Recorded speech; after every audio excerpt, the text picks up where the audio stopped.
But you see, once you've done that, you know, then it's over. You know, you're infected. But It's there's no nuance left after that.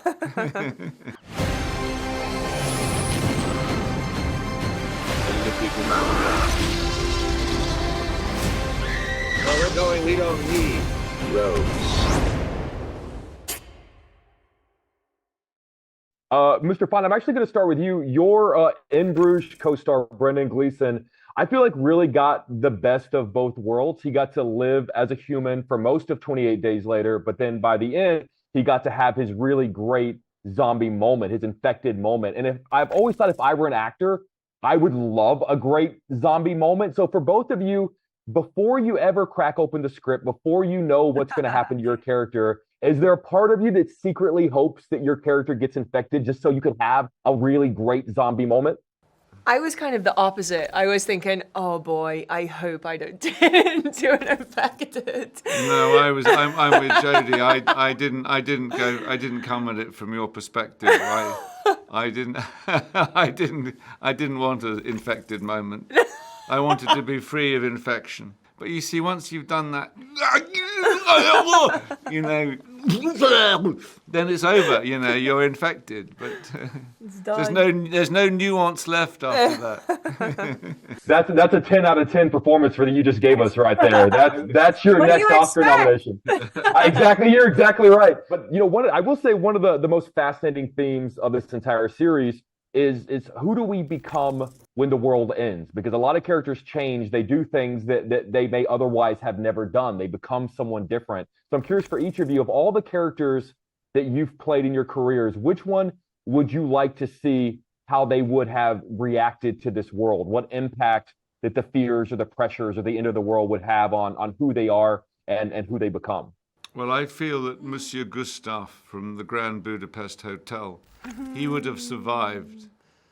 He would have kept himself together and he would have still managed to be immaculate. In an infected landscape, he would know still how to iron his shirts.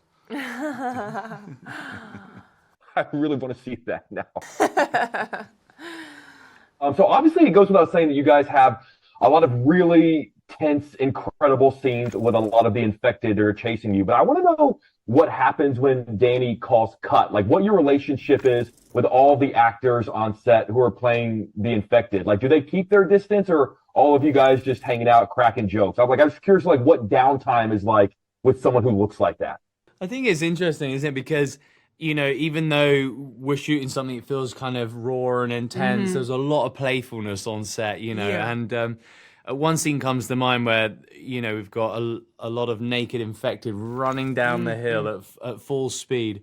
And just the other side of the camera, Alfie and I were like, you know, trying to catch them for not going into like what was like a barbed wired fence almost, remember? Like, and I think, you know, you're all there. We're all performers. We're all going to be looking out for each other. But you know, yeah. And there also are times when it's, in this movie especially, it's very emotionally sort of intense as well, so you kind of you start to sort of put yourself into that mindset, so you can pull yourself away and kind of get very focused. And Alfie was really good at doing that as well, like a real pro, you know, like kind of centering yourself before doing a big scene, which is why he's so tremendous in this movie, you know. Just by nature of meeting these characters 28 years after the outbreak, there's so much of this journey that we don't know. And I'm really curious, have you decided what day one would have been like for him, what those first 28 days would have been like? Do you know? I mean, obviously he would have been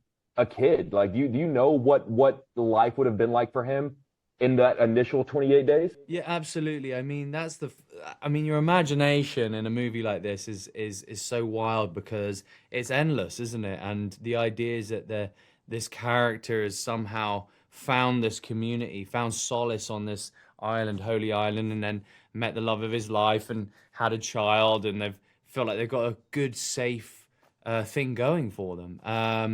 And so, yeah, you definitely give these characters backstories, and you see it in the clothes that we've found and we've picked up along the way, and sentimental things that they've carried with them. you know, and you start to build them in for your character. I mean, you did a nice thing with the necklace as well, right? Yeah, I thought of a. I was just thinking of stuff, but like Spike has like a little talisman necklace he has on his neck, and Danny was saying something like it was a stone that could only be found on like Holy Island or something because of the causeway, how it derodes the stone in the middle, so there's a hole. And I just thought that Isla and Spike, they went down to the beach one day, and Isla kind of picked that out for him and made a necklace for him.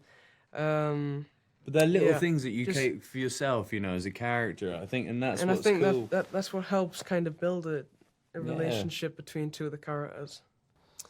It was funny. I mean, I can't recall kind of specifics, but I definitely had conversations with Danny and Aaron and Alfie about, well, especially with Aaron about, you know, trying to kind of place our relationship and when we would have met, where we were when the infection broke out, what our relationship to the island was, where the community are living. You know, I kind of felt that Isla was familiar with the island before what transpired. So, and then also having a rehearsal period to work with Alfie and Aaron and really kind of create this family dynamic and a sense of history and familiarity. So I think we all kind of had some nice lengthy conversations with Danny about about background and history. Mr. Fuzzy, like I feel like the good doctor would have been trying to help initially before finally going, this isn't going to work. Yes, I think that's right. But I think I think he's a local GP somewhere in the north, and he survives and he helps. Yes, I'm sure there were pockets of people surviving, and with whatever. I mean, it seems there's no cure for the infection, so you're on the run. You're hiding, or you're finding pockets of places that are safe zones for a bit. So there are survival techniques. I think he's an intelligent man, and he probably has been through all kinds of terrifying moments, but has found a way to survive by these morphine darts that he blew. Oh, I'm giving away, spoiler. Where